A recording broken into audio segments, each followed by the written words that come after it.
Ang ating topic ngayon ay tinatanong ni Jess. Ang tanong niya ay, nagawa mo na ba na habang nag-aanuhan kayo ng iyong kasama ay may iniisip ka na ibang lalaki? So, ano natin pag-uusapan for today's video? Interesado ka bang malaman kung ano ang kasagot? Please keep on watching para bago yan. Kung bago ka pa lang sa akin channel, please consider to like this video and subscribe my channel.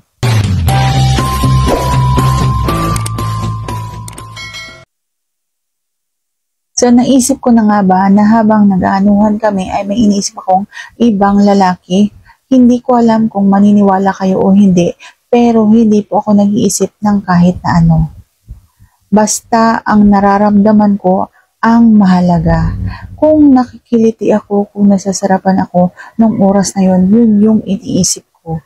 Hindi ko alam kung may kapareho ako na ibang babae, pero wala akong iniisip na kahit na sino. Kahit pa artista yan. Kahit nga kapag halimbawang nag-i-SS ako, yung sarili ko na lamang yung gagawan ko, ay wala akong iniisip. Hindi gumagana sa akin yung mag-iisip ako ng kahit na ano. Yung pinakamalaki, yung pinakagwapong lalaki, yung pinakamakisig na lalaki. Hindi ako nag-iisip ng ganyan kasi hindi gumagana sa akin. Ang gumagana sa akin ay kung ano yung nararamdaman ko. Kung nakikiliti na ako, kung nasasarapan ba ako ng ganito yung ginagawa sa akin, ganon. So, hindi gumagana sa akin yung kung ano-ano ang iisipin.